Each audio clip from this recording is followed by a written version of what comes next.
ವೃಷಭ ರಾಶಿಯವರ ಪ್ರೀತಿಯ ಜೀವನ ತುಂಬಾ ಗಾಢ, ನಿಜವಾದ ಮತ್ತು ನಿಷ್ಠಾವಂತವಾಗಿರುತ್ತದೆ. ಇವರು ಒಮ್ಮೆ ಪ್ರೀತಿಸಿದರೆ ಹೃದಯಪೂರ್ವಕವಾಗಿ ಪ್ರೀತಿಸುತ್ತಾರೆ, ಸುಲಭವಾಗಿ ಕೈಬಿಡುವುದಿಲ್ಲ.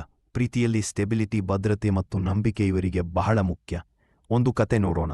ರಾಜೇಶ್ ಎಂಬ ವೃಷಭ ರಾಶಿಯ ಯುವಕ ತನ್ನ ಕಾಲೇಜು ದಿನಗಳಲ್ಲಿ ರಕ್ಷಿತ ಎಂಬ ಹುಡುಗಿಯನ್ನ ಪ್ರೀತಿಸಿದು. ಮೊದಲಿಗೆ ರಾಜೇಶ್ ತುಂಬಾ ಸ್ಲೋ ಮತ್ತು ಇಂಟ್ರೋವರ್ಟ್ ಅನ್ನಿಸಿತು. ಆದರೆ ಸಮಯ ಕಳೆದಂತೆ ಅವಳು ಅರಿತುಕೊಂಡಳು, ರಾಜೇಶ್ ಸ್ಲೋ ಆಗಿರಬಹುದು, ಆದರೆ ನಿಜವಾದ ನಿಷ್ಠೆ ಮತ್ತು ಪ್ರೀತಿಯಿಂದ ತುಂಬಿದವನು. ಒಮ್ಮೆ ರಕ್ಷಿತಾಗೆ ದೊಡ್ಡ ಸಮಸ್ಯೆ ಬಂತು. ಅವಳ ಕುಟುಂಬದವರು ಅವಳ ಪ್ರೀತಿಗೆ ವಿರೋಧ ವ್ಯಕ್ತಪಡಿಸಿದರು. ಆ ಸಂದರ್ಭದೇ ಬಹಳ ಜನ ಹಿಂದೆ ಸರಿಯಬಹುದಿತ್ತು. ಆದರೆ ರಾಜೇಶ್ ತನ್ನ ಧೈರ್ಯ, ಸಹನೆಯಿಂದ ರಕ್ಷಿತಾಗೆ ಬೆಂಬಲ ನೀಡಿದ. ಅವನ ಶಾಂತ ಸ್ವಭಾವ ಮತ್ತು ಡಿಟರ್ಮಿನೇಷನ್ ನೋಡಿದ ಮೇಲೆ ಅವಳ ಕುಟುಂಬವೂ ಒಪ್ಪಿಕೊಂಡಿತು. ಇದರಿಂದ ನಾವು ತಿಳಿಯಬಹುದಾದುದು ಏನೆಂದರೆ, ವೃಷಭ ರಾಶಿಯವರು ಪ್ರೀತಿಯಲ್ಲಿ ಕೇವಲ ಅಟ್ರಾಕ್ಷನ್ ಅಲ್ಲ, ಬದಲಿಗೆ ನಂಬಿಕೆ, ಸಹನೆ ಮತ್ತು ನಿಜವಾದ ಬಾಂಧವ್ಯವನ್ನು ಕಟ್ಟುತ್ತಾರೆ.